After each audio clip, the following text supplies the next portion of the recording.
Hey guys, it's Sydney. The lighting, I don't know how it looks. This iMovie's weird. But today, for one, I drank a lot of coffee. So part of the reason why I wanted to make this video. But I've also just been like thinking a lot about this. Just like for a while now, it's been like something that I've just been, like trying to figure out my views on and how to make a change about it. So, first, I'll start by telling a little story that relates to what I'm talking about. So, a year ago, probably a year ago, maybe over a year ago now, that's when I had started getting into an eating disorder, and so I really shut everybody out, and I was like, sorry if this is distracting. I cut everybody out, and I just would always say like, no, like I don't really feel like going out, like I'm pretty tired, and I was just pushing everybody away and really just withdrawing into myself. And I was in that type of state for like 8-9 months, and when you spend 8 or 9 months alone and like refusing to be around people and refusing to socialize, you fucking develop a lot of social anxiety when you try to go back into the world and make connection. And that's really what happened with me. And it was scary to like go back to that when I felt like to a certain extent I was pretty good at talking to people and socializing before, and then I just didn't have that experience, and I just fucking was like a baby trying to go back into something that I didn't know and I wasn't familiar with anymore. And so nowadays, like, I've been in a good place. I've been a normal person for like probably 8-9 months now, same amount of time that I was in that, and it's been gradual. And I also believe in like respecting our bodies and what we're feeling. So there are nights where I just don't feel like socializing, and I think that's okay. I don't think you need to constantly be forcing yourself to, when some nights you just want to be alone and or with just like one person that you really have a good connection with. But today I was just thinking about all that because recently I had my partner, I've found like one text between him and somebody else, like some random number. It was a whole thing. He said he had no idea who the number was. That's what everybody fucking says. But basically, it just got me thinking about how common that is these days. And I have dudes message me. The trash people are coming.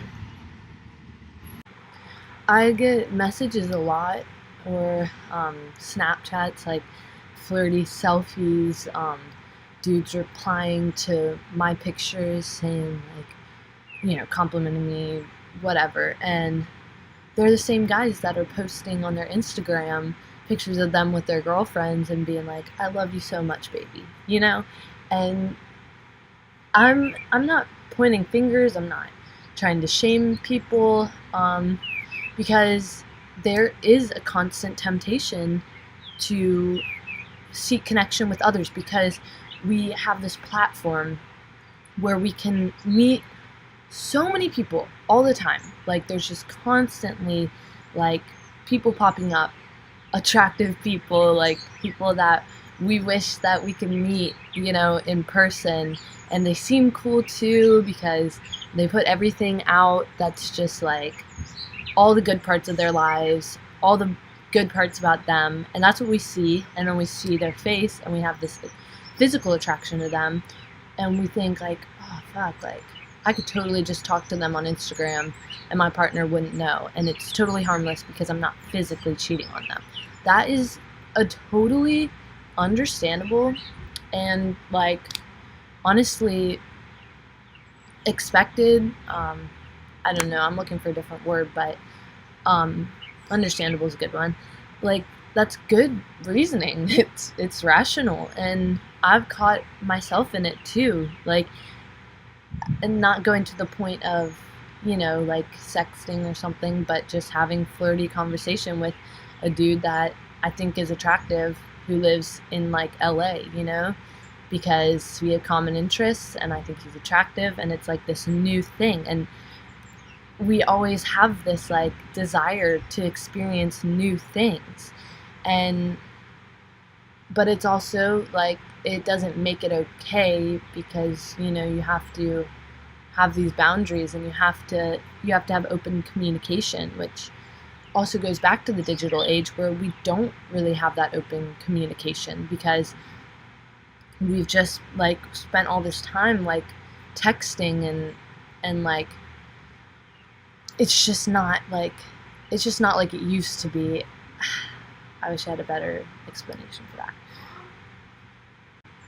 So along with all of that, there's also just friendships and relationships like that, acquaintances. Like there's so much miscommunication. Like I've lost so many friends due to a miscommunication through text. Like I see her post her going to something with her other friends, and I'm immediately like, she didn't want me there, she was leaving me out, because I'm seeing it online and there's no backstory, there's no, there's, and even so, it's just that constant, like, we need to always be involved, we need to always be like a part of something that's going on, and that's just not how it's always going to be in life. But that's how social media has kind of shaped us, this generation, to feel.